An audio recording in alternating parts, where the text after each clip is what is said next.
छत्तीसगढ़ में कांग्रेस नेताओं के सरकार के खिलाफ नरम रुख को लेकर भूपेश बघेल ने कांग्रेस बैठक में शिकायत क्या की। अब इस मसले पर कांग्रेस में जंग सी छिड़ गई है। बघेल की शिकायत ने चरणदास महंत की सिधाई और ढिलाई को सवालों के घेरे में ला दिया है। ऐसे में अब चरणदास महंत कड़े अंदाज में नजर आ रहे हैं। उन्होंने भी इस विधानसभा सत्र में सरकार पर अपने हमलावर अंदाज को बताते हुए लाठी लेकर सदन में जाने की बात कह दी है।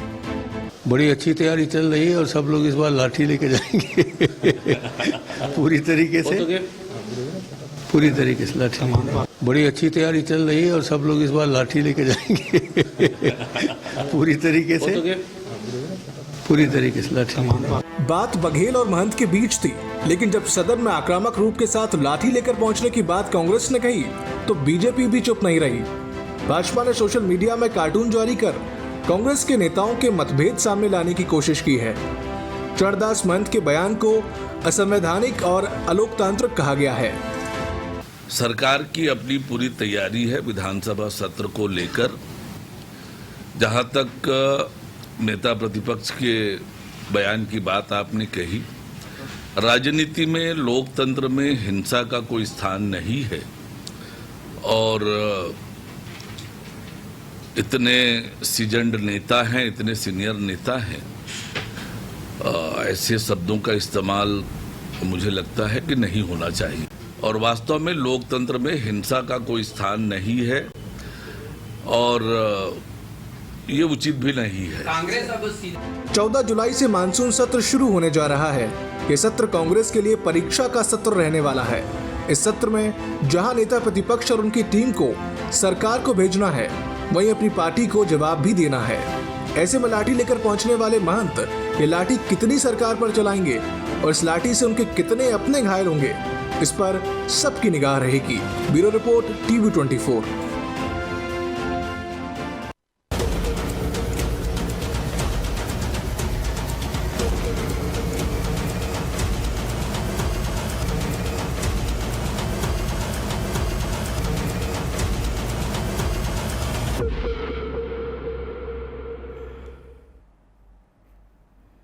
नमस्कार, मैं मोहन तिवारी। आज के मुद्दे में आपका स्वागत है और आज का मुद्दा हमारा आधारित है कांग्रेस में चल रही अंदर लट्ठम लट्ठा पर। जी हां, ये बात शुरू हुई थी कल जब कांग्रेस की पॉलिटिकल अफेयर कमेटी की बैठक थी। इस बैठक में भूपेश बघेल ने कुछ ऐसे तंज कसे जो सीधे चरणदास महंत को चुभ गए और इस चुभन के बाद उन्होंने जो प्रतिक्रिया दी वो भी तंज भरे अंदाज में थी, लेकिन उन्होंने जो कहा उस पर सियासत छिड़ गई है।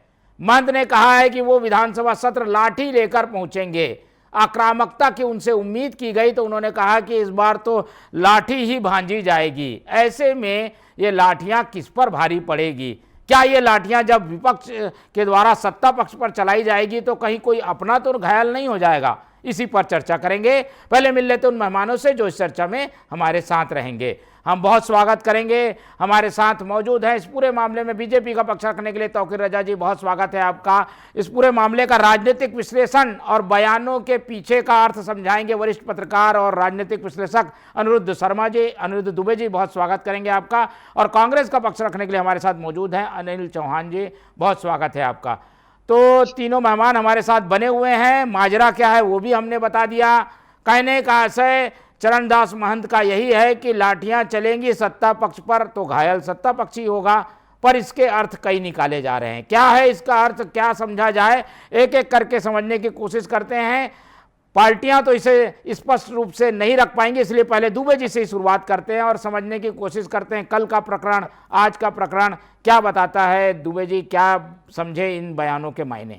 देखिए, महंत जी को अगर कहीं समझना है मोहन जी तो है ना, कुछ पिछले घटनाक्रम पे आपको नज़र दौड़ानी होगी, तब उनके स्वभाव को आप अच्छी तरह समझ पाएंगे। वो सहज सरल सुलझे हुए नेता हैं। उन्होंने ऐसी जो है 45 साल की राजनीति नहीं कर ली। एक दौर था जब छत्तीसगढ़ में क्या है कि सीढ़ी का बड़ा कमाल चलता था, मतलब ये इसकी सीढ़ी उसकी सीढ़ी फैलाना ढेकाना चमकाने धमकाने का।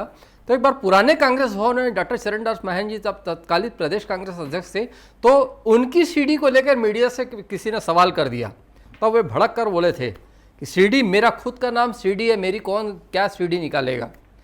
चरणदास, मतलब वो शॉर्ट में करें तो सीडी। और एक चीज़ और है कि मैंने उनका ये भी देखा कि पिछली बार वो जो है विधानसभा अध्यक्ष थे जब कांग्रेस की सरकार थी, तो उन्होंने एक दोहा कहा था जिसमें कहा था कि जो शब्द हैं एक तरफ औषधि का भी काम करते हैं और दूसरी तरफ घाव का भी काम करते हैं। ये आप पे निर्भर करता है कि आप उसका कैसा इस्तेमाल करते हैं, और ये है सदन में औषधि की तरह ही इसका इस्तेमाल होना चाहिए, ये उन्होंने कहा था। उसके बाद जब वो नेता प्रतिपक्ष की भूमिका में आए तो इस सवाल को एक बार मैंने उनके सामने रखा था कि मैंने तब तो आपने अध्यक्ष के नाते ये कहा था, अब आपकी भूमिका क्या होगी? तो बोले तब मैं अध्यक्ष था, अब मैं सदन के भीतर घाव दूंगा। अब वो कितना घाव दे पाए तो इसका जो है इसके निष्कर्ष पे तो जो है इनकी पार्टी के नेता पहुंचे और जो है हमारे मीडिया के साथी या आम जनता जो है इसके नीड़ चीर करे, इस पर मैं नहीं जाऊंगा। लेकिन बात अभी जो है लाठी की, तो अभी जो आप देखे होंगे मोहन जी, जब से सचिन पायलट जी और उनके आने के और एक दो दिन पहले से कांग्रेस में बड़ी हलचल है।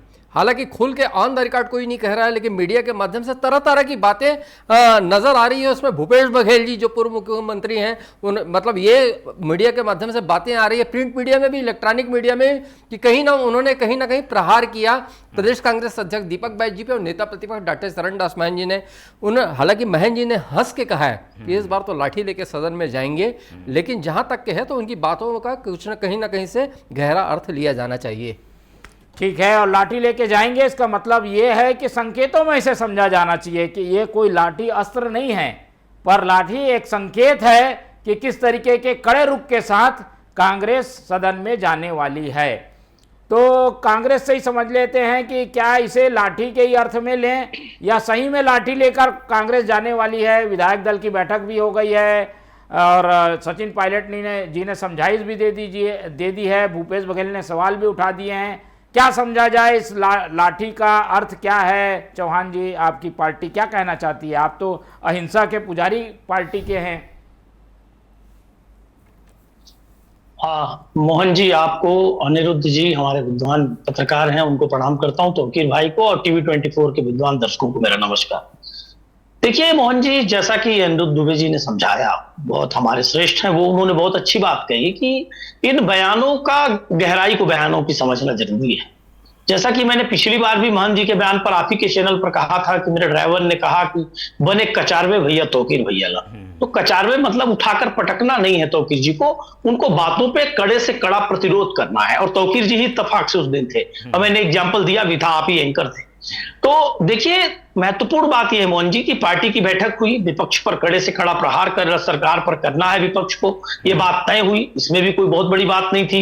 ये तो निश्चित रूप से हर दल जो विपक्ष में होता है वो कहता है कि साहब और कड़े से कड़ा प्रहार करना है। और तब जबकि 18 महीनों की सरकार हो गई और हर मोर्चे पर फेल है, चाहे खाद बीज का संकट हो, चाहे आप बेरोजगारी देख लीजिए, चाहे महंगाई देख लीजिए, चाहे दूसरी समस्याएं कानून व्यवस्था की देख लीजिए, चाहे बिजली की समस्या, सारी तरफ से सरकार घिरी हुई है। और ऐसे स्थितियों में विपक्ष को कठोर से कठोर प्रहार करना है, ये अगर रणनीति बनती है तो इसमें कहीं कोई दिक्कत की बात नहीं होनी चाहिए। दूसरी बात, महंत जी जो कह रहे हैं कि इस बार तो हम सब लाठी लेकर जाएंगे, उसका तात्पर्य यही है, लाठी लेकर कोई सदन में नहीं जाता है, कि हम कड़े से कड़ा प्रतिरोध सरकार को करेंगे और सरकार को उसकी कमियां बताने का काम करेंगे। अब यहां सरकार अगर भयभीत होकर, और खुद डिप्टी सीएम कहते हैं कि लोकतंत्र में इसका स्थान नहीं है, तो मोहन जी इस तरह के जो भाषा है, या भाषा में जो कहना चाहिए कहावतों का इस्तेमाल है, या भाषा का लहजा जो है वो कुछ और कहना चाहता है, और जिस तरह वो हंसते हुए कह रहे हैं उसके बाद लब्बो लुगाम भी स्पष्ट है। अरुण साहु जी को यहां सोचना यह है कि मर्यादा का उल्लंघन तब होता है जब धर्म को धर्म से, भाई को भाई से लड़ाया जाता है, जब मणिपुर चलता है, जब कहीं आदिवासियों को ईसाइयों से लड़ाया जाता है, जब वोट की राजनीति के लिए कटेंगे काटेंगे बांटेंगे का नारा लगाया जाता है, चलिए प्रधानमंत्री मुजरा और भैंस की बात, बिल्कुल ये बातें गलत हैं और इस तरह की उपमा मैं कहीं गलत नहीं मानता। ठीक है, लाठी को उपमा के रूप में लिया जाए, पर क्या इसका कोई राजनीतिक संदेश भी है? ये तौकीर जी से समझ लेते हैं। कांग्रेस तो सीधी बात बता रही है, पर इसके पीछे के अर्थ को भी समझेंगे और तौकीर जी के पास चलते हैं। तौकीर रजा जी हमारे साथ बने हुए हैं, उनसे बात करते हैं। तो तौकीर जी, चरणदास महंत जी आक्रामक दिख रहे हैं, हंसते हुए उन्होंने जरूर कहा है, आप लोग उसका अर्थ निकाल रहे हैं, लेकिन वो इन्होंने कहा क्यों है उसको समझिए। भूपेश बघेल ने कल उनको कह दिया कि काफ़ी सीधे पड़ गए, नरम पड़ गए, इसलिए आक्रामक होने की ज़रूरत है। अब वो आक्रामक हो रहे हैं, तो ये नहीं है कि लाठी लेके आक्रामक होंगे, मुद्दों पे आक्रामक होंगे, सदन में दिखाई देंगे। आप सभी को और आपके दर्शकों को मेरा नमस्कार।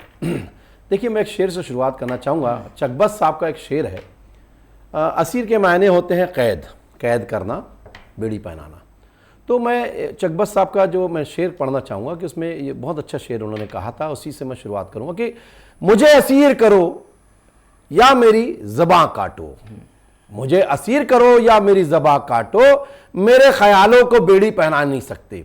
तो वही स्थिति आज बन गई है। ख्यालों को बेड़ी नहीं पहनाने के चक्कर में आपने उल जुलूल बयान देना शुरू कर दिया है, और ये दिखाता है कि आप किस प्रकार से कल लोकतंत्र की बरसी है, लोकतंत्र की हत्यारी कांग्रेस की सरकार रही है, और किस प्रकार से सत्ता की लोलुपता में अंधी होकर प्रेस काउंसिल ऑफ इंडिया को भी बैन लगा दिया था और कोई भी उनके खिलाफ एक शब्द नहीं बोल सकता था, जबकि कारण सिर्फ यह था कि न्यायपालिका ने उनका चुनाव रद्द कर दिया था, लेकिन वो बर्दाश्त नहीं कर सकी और 2 साल तक लगभग लोगों को जेलों में ठूस दिया गया जो भी इनके खिलाफ रहे। आपके मीडिया विभाग के भी बहुत सारे ऐसे पत्रकार, वरिष्ठ पत्रकार आज भी लोग हैं जो जानते हैं इस बात को, किस प्रकार से उन्होंने कसरत जीवन दिया। ये उन्हीं की शैली है। एक तरफ तो आप बोलते हैं कि हम गांधी को मानते हैं, लेकिन दूसरी तरफ आप गांधी जी के सिद्धांतों का अपमान करते हैं। ये कौन सी शैली है साहब? लगता है आप भूल गए। चरणदास महंत को हमारे दुबे जी भी बड़ी तारीफ कर रहे थे कि वो इस प्रकार से बोले, तो जरा आप ये भूल गए कि नरेंद्र मोदी जी को सर पर लाठी मारूंगा, इसी चरणदास महंत जी ने कहा था। लगता है वो भी आपको याद करना पड़ेगा कांग्रेस पार्टी को। तो ये शोभा नहीं देता, ये आपकी रीति नीति और आपकी संस्कृति रही है कि किसी प्रकार से अगर सत्ता में लोलुपता में नहीं अगर सत्ता है तो उसके खिलाफ कुछ भी काम करो और किसी भी अपराधी को संरक्षण दो। ये आप काम करते जा रहे हैं। हमने कहा, हमने बिल्कुल ठीक है, शब्द को मत पकड़िए। ये कह रहे हैं कि भाई ये लाठी, मतलब ये लाठी लेके सीधा मारना नहीं शुरू कर देंगे, भाव को समझिए, ये कहना है। और भाव में ये है कि भाई लाठियां चलेंगी, बचेंगे कैसे? मुद्दों को गिना दिए चौहान जी ने, तो मुद्दे गिना दिए। लोकतंत्र है, सदन में लाठी वैसे जा भी नहीं सकती, ये खुद जानते हैं, सांसद भी रहे हैं, उस सदन में भी नहीं जा सकते, ना इस सदन में जा सकते हैं, ये सब जानते हैं। लेकिन आप किस भाषा का प्रयोग कर, आप सार्वजनिक जीवन में आप जी रहे हैं, इस प्रकार से भाषाओं का अगर प्रयोग करेंगे तो ये तो दुनिया जानती है, जनता इसी कारण से आपको खार पे की है।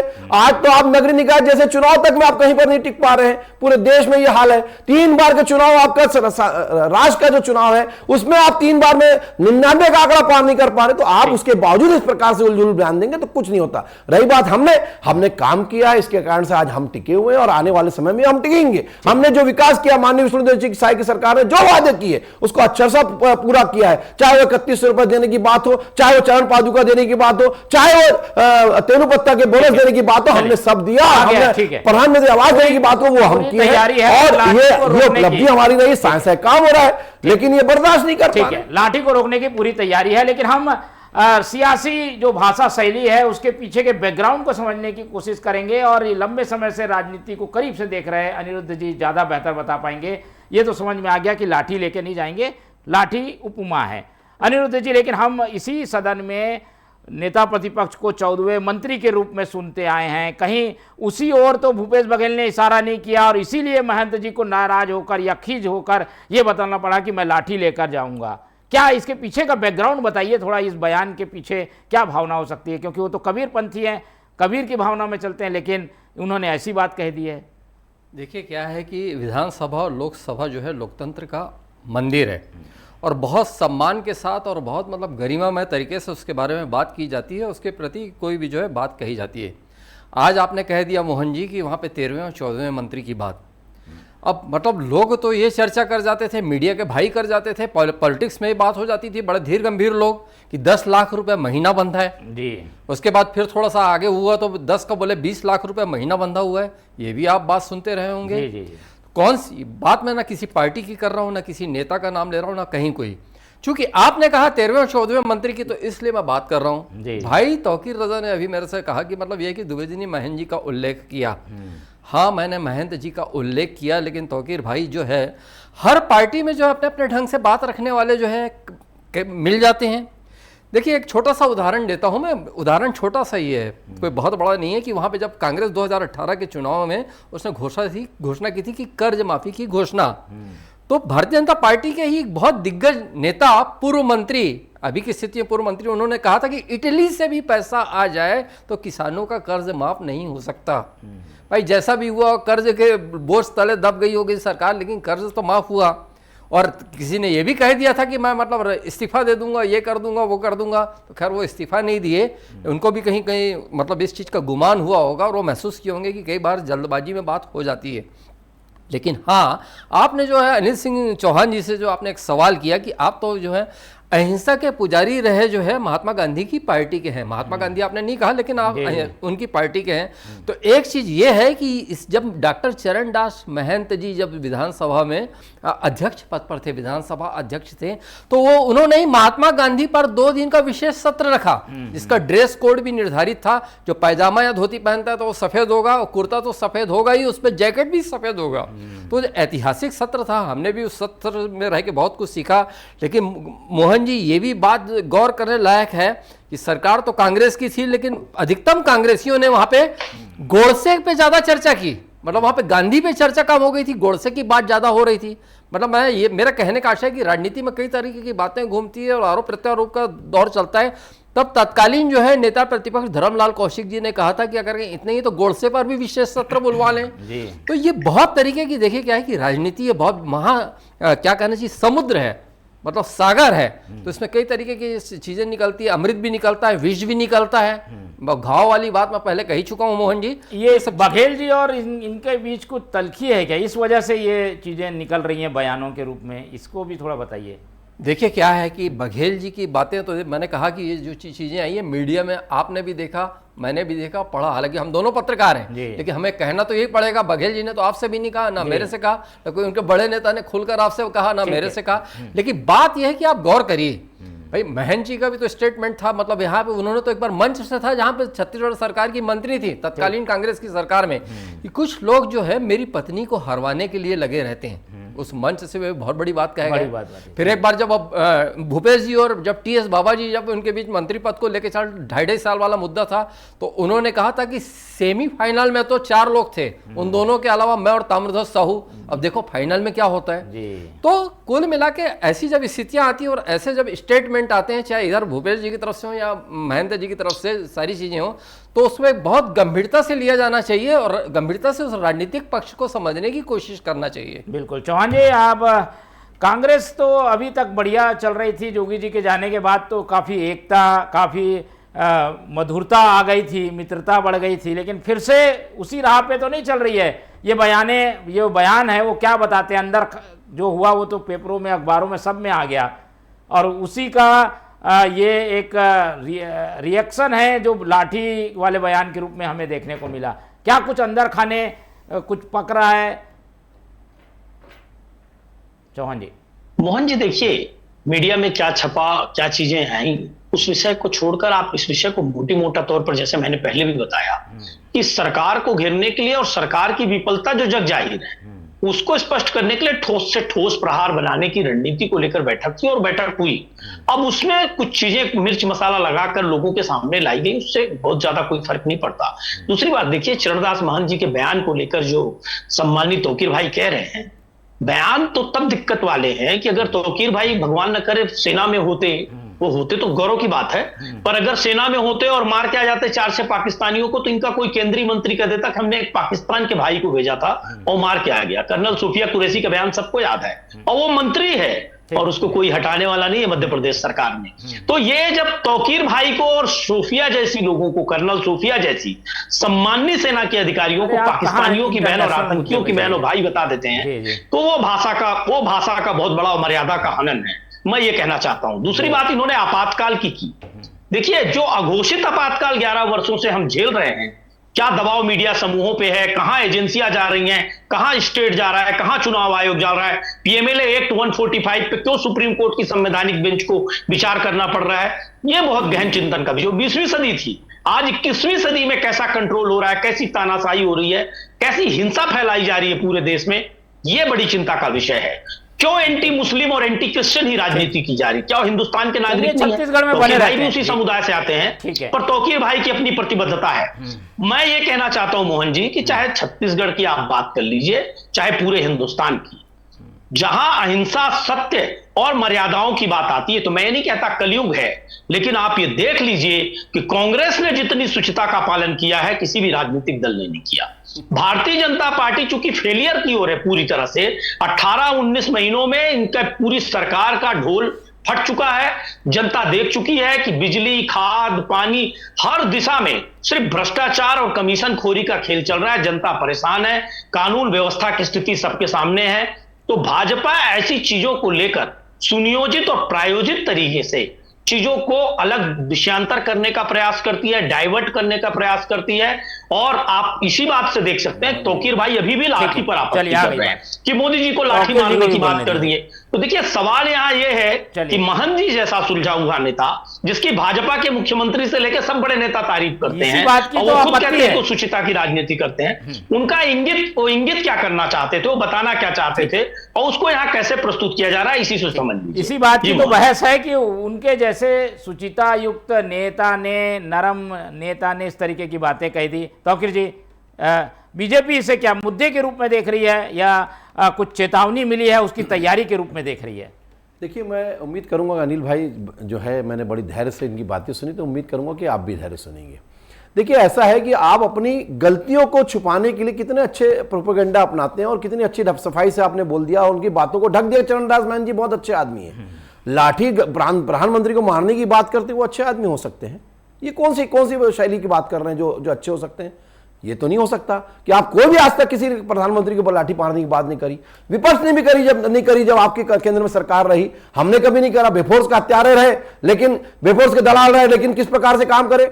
सिक्कों की दंगे होते रहे, आपने किस प्रकार से नंगा नाच नचाया, पूरा दुनिया पूरा देश देखा है। तो इस प्रकार से अगर इतिहास में जाना चाहो, पूरी इतिहास भरा पड़ा है आपके। अरे धैर्य रखिए, ये सुन लीजिए, मैं बड़े धैर्य से सुना, मेरा मालूम था ये बर्दाश्त नहीं होगा। यही आपकी रीति रही और आपकी कुरीति है और कुसंस्कृति है आपकी। लाठी मारने का जो बयान दिया, आप किस प्रकार से संविधान के हत्यारे रहे, संविधान के हत्यारे और संविधान की बात करते हैं। अरे दोहरा चरित्र की लाठी, अरे दोहरा ढंग चलाया आपने, ऐसे दोहरे चरित्र आप लाठी लेके आरएसएस वाले कार्यकर्ता नहीं जानते क्या?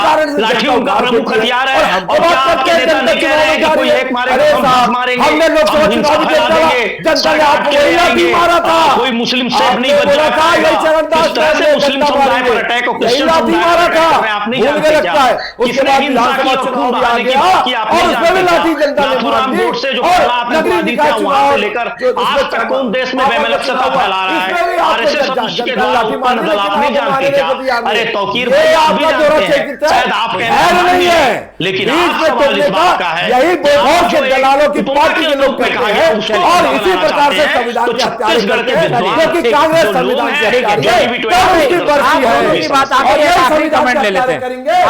संविधान के हत्यारे बोलेंगे, जो दिखाता है। चलिए आगे मामला तो इंटरनेशनल हो गया, जनता ने देखा है। चलिए, सदन की बात छत्तीसगढ़ की है, लेकिन मामला थोड़ा सा राष्ट्रीय अंतरराष्ट्रीय पर चल गया। 18 महीनों जो अनिरुद्ध जी की टिप्पणी, ठीक है, अनिरुद्ध जी सबकी बात रख देंगे, सबकी बात रख देंगे। दुबे जी, राजनांदगांव चुनाव के समय भी लाठी की बात महंत जी ने कही, वो थोड़ा सा जो है बैकफायर कर गया कहा जाता है। इस बार भी उन्होंने कही है, क्या होगा इसका, क्या राजनीतिक असर होगा, इस पर आप प्रकाश डालिए। देखिए, राजनीतिक असर घूम फिर के बात वही 14 जुलाई से शुरू होने जा रहे विधानसभा के मानसून सत्र पे जाती है। और निश्चित रूप से अभी जो सचिन पायलट जी का जो 2 दिन का दौरा रहा, तो उसमें बहुत भीतर जो है भीतर बहुत हलचल रही, आग सुलगती रही। हमको उस पर बहुत गहराई से नहीं जाना है, वो हर राजनीतिक पार्टी में होता है और होना भी चाहिए। मतलब कोई भी पार्टी जो है मतलब ना अपनी उपस्थिति दर्ज कराए और उसके भीतर आग होनी चाहिए। मेरे सीने में ना सही तो तेरे सीने में सही, कहीं भी हो आग लगनी चाहिए। तो इसका असर जो है, जो भी वहाँ पे लोगों ने अपनी प्रमुखता से अपने खुलकर अपनी बात रखी। और आज सचिन पायलट जी ने एक लाइन बड़ी अच्छी कही, जब उनसे कहा गया कि सारी चीज़ें ये है, आप यहाँ की बात कर रहे हैं, जब आप राजस्थान की राजनीति में थी तो वहाँ पे भी तो जो मतलब आप जो है वहाँ का जो आपका रुख देखने में आता था मुख्यमंत्री के खिलाफ, और वहाँ पे भी तो बड़ी पॉलिटिक्स खुल के आती थी। तो उन्होंने कहा था कि यही तो पार्टी की खूबी है और ये खूबी हर पार्टी में होना चाहिए। मैं नहीं कह रहा हूँ कि कांग्रेस में रहे दूसरी पार्टी में नहीं, और भाजपा में भी होगी, उनकी उस भाजपा की भी अपनी क्वालिटी है, चाहे वो संगठन की बात करें। लेकिन जो 14 जुलाई से जो विधानसभा सत्र शुरू होने जा रहा है मोहन जी, तो कुल मिला के इस बार जो है मुझे लगता है कि जो अभी तक के जो 1 साल का समय गुजरा और जो भी 3 या 4 सत्र रहे, तो ये वाला सत्र, इस सत्र में जो विपक्ष की ज़्यादा से ज़्यादा आक्रामकता नजर आएगी, ये मुझे कहीं ना कहीं लगता है, क्योंकि इस बार की सीधे सीधे जो प्रदर्शन है उसकी रिपोर्ट जो दिल्ली होगी। जी बिल्कुल ठीक है, और इस पर सबकी निगाहें रहेंगी। यानी सत्र जरूर छोटा है, लेकिन जो मानसून सत्र है उसमें सवालों की बौछार भी होगी और बिजली की धार भी होगी। इस पर निगाह बने रहेगी। इस पूरी चर्चा को आज हम यहीं खत्म करते हैं। चर्चा में हमारे साथ अनिरुद्ध दुबे जी जुड़े, उनका धन्यवाद। तौकीर रजानी जी ने समय दिया, उनका धन्यवाद। अनिल चौहान जी हमारे साथ अपने कीमती समय के साथ बने रहे, उनका बहुत बहुत धन्यवाद। तो तीनों मेहमानों को धन्यवाद कहते हुए आज की चर्चा ही खत्म करते हैं और आप लोग से रखते हैं उम्मीद कि आप लोग देखते रहेंगे TV24। रखिए अपना बहुत ख्याल। नमस्कार।